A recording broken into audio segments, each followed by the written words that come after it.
What's going on, guys? So today we've got the Lepin Hogwarts Castle from 2010.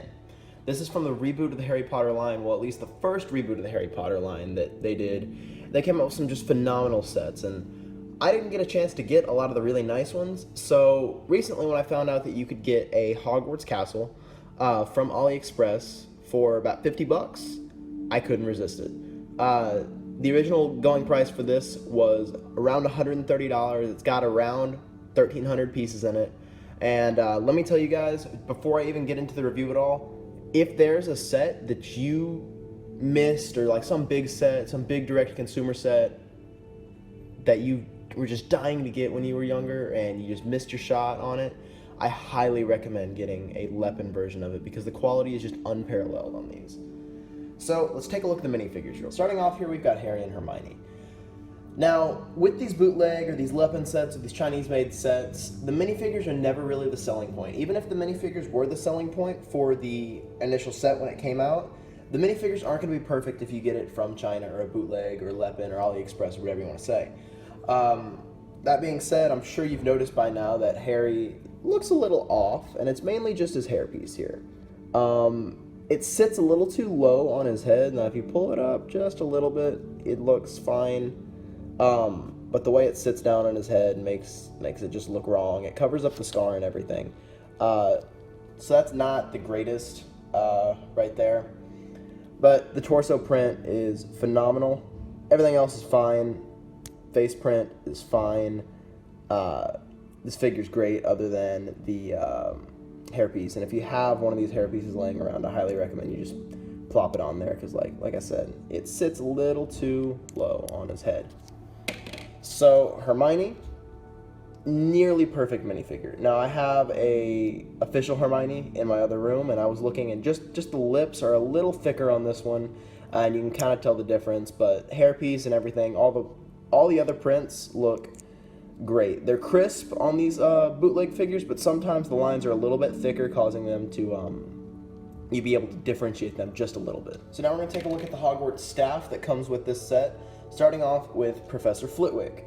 Honestly, this is probably one of the best figures from the set. I cannot tell the difference between this one and a Lego version, other than if you look in, like, there's no Lego prints or anything on him. But this figure is phenomenal, and I cannot tell the difference at all. And like I said, it's kind of a grab bag on which figures will come out right, which figures won't, but this one definitely came out right. Professor Dumbledore, on the other hand, looks great, right? Excellent looking figure. However, you'll notice right here that the hair doesn't exactly go flush with the back. That's because it barely sits on the head, because the precision with the molding on this isn't as precise as Lego would, so you can kind of see that this long hairpiece doesn't exactly fit well with the beard right here. He's got two faces just like the official figure, and the torso printing is excellent. If I looked at the figure like this, in fact, if I didn't even look at the back of the figure and didn't get to feel how the hair attached, I couldn't tell the difference between this and an official figure. All the clutch on the legs and everything even feels like an official minifigure. And honestly, this one is a really nice one to add to your collection.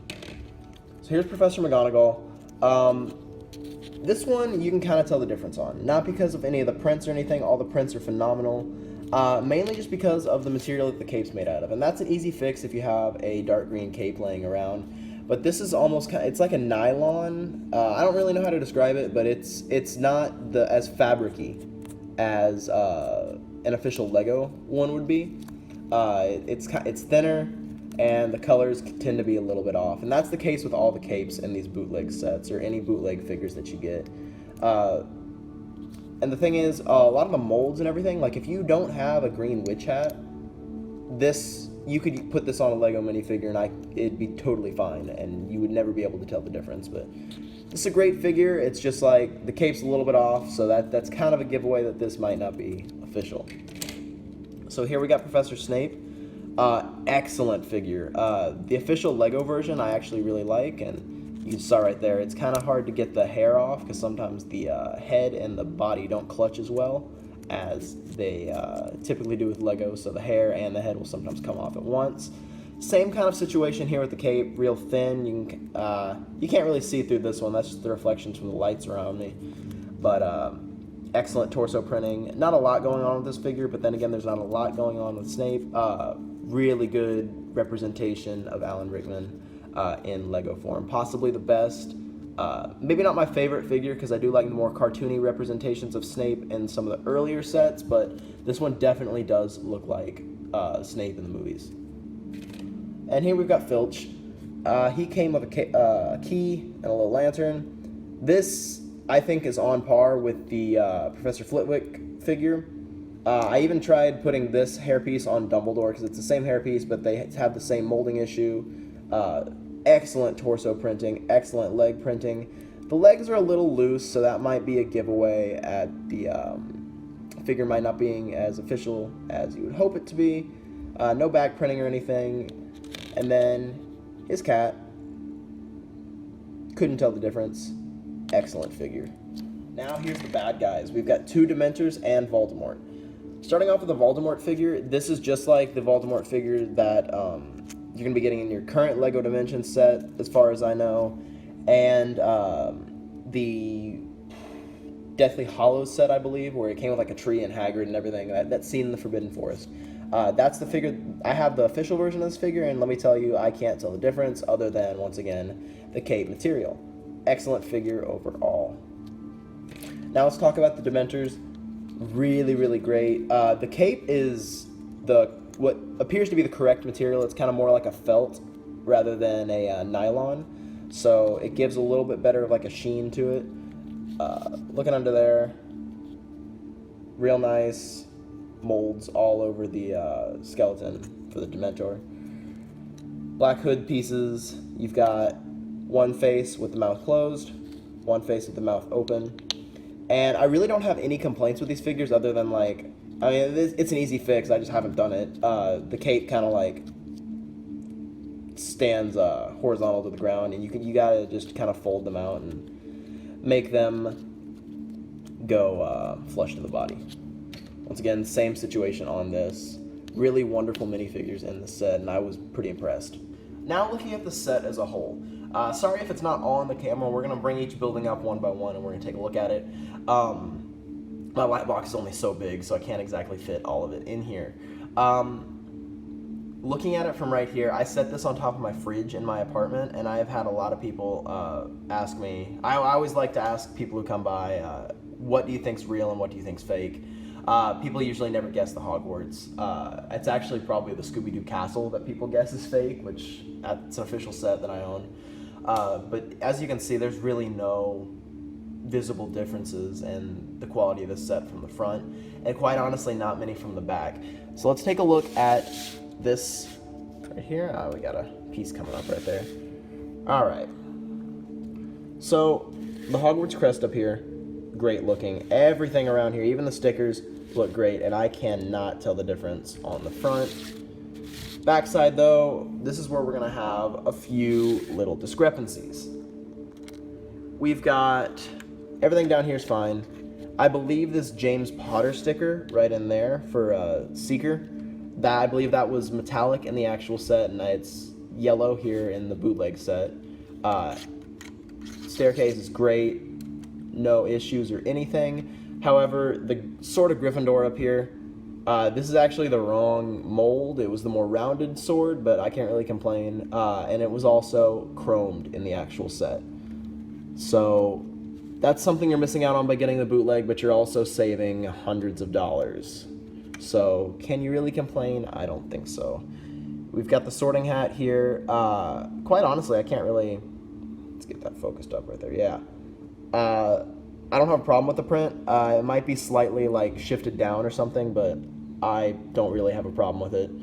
It looks good sitting up there, and it's recognizable as the sorting hat. This kind of represents Dumbledore's office, and everything within here honestly looks totally fine. I believe that's a Daily Prophet right here. Oh. I believe it's been a while since I assembled this set, but I'm pretty sure I was missing one of these kind of like 1x2 log type pieces, so that's why his desk is kind of hanging right there. But and that's the thing with these bootleg sets, is sometimes you'll be missing a piece or two. I think that was the only piece I was missing with this. If you watch my haunted house review, I was missing quite a few 1x1 brown pieces there, but I believe that was all I was missing in this.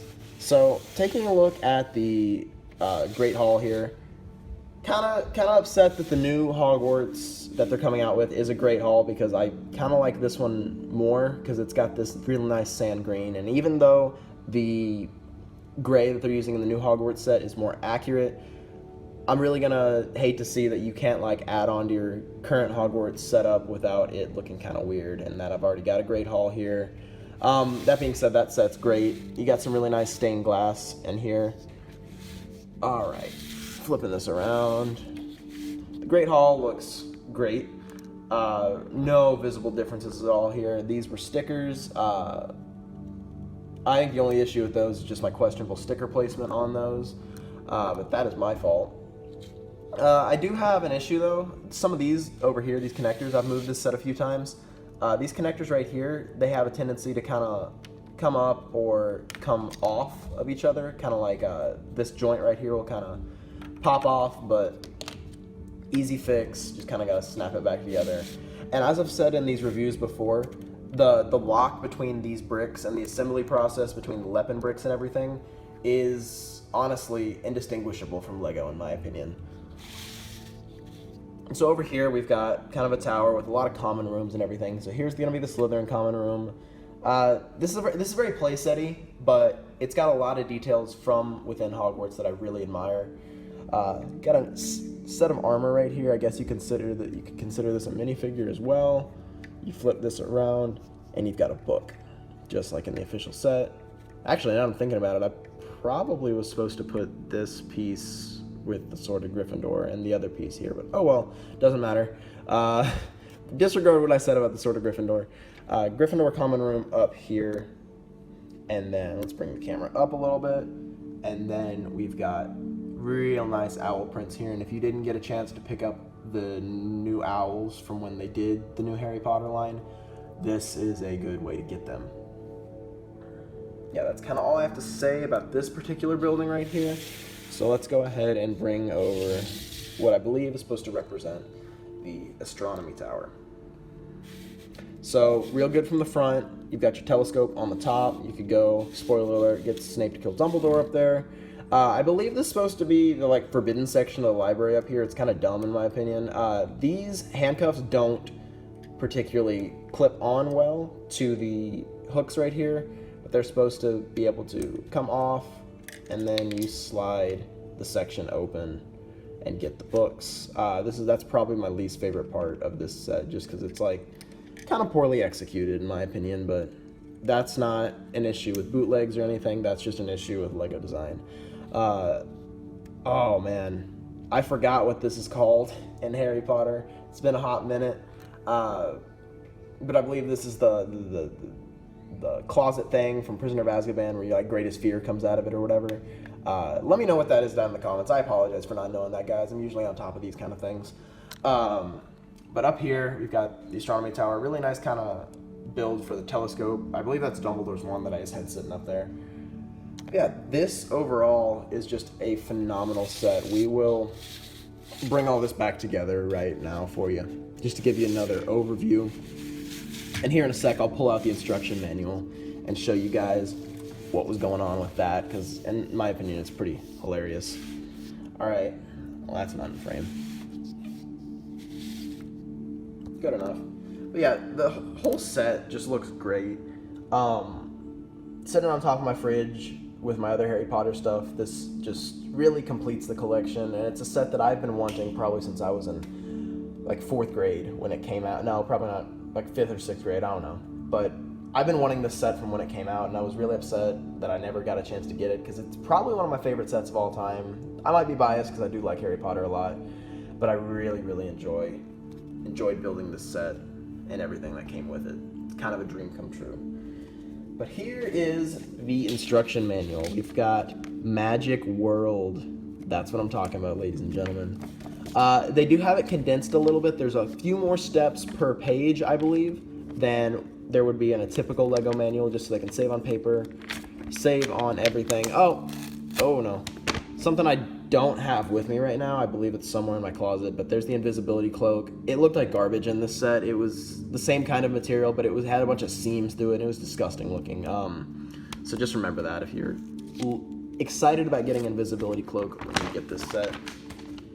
But yeah, like I said, excellent set, and if you want to know more about this and where you can order one of these, let me know down in the comments or shoot me a message over on Twitter and I will let you know. But other than that, guys, if you haven't seen any of my other bootleg reviews, I'm going to throw an annotation at the end, probably to my Lego Monster Fighters bootleg review, another excellent Lepin set. But just let me know what you think about these reviews, because I enjoy doing them. I enjoy looking at these bootleg sets and letting you guys know my opinions on them. But other than that, I will see you guys in the next video.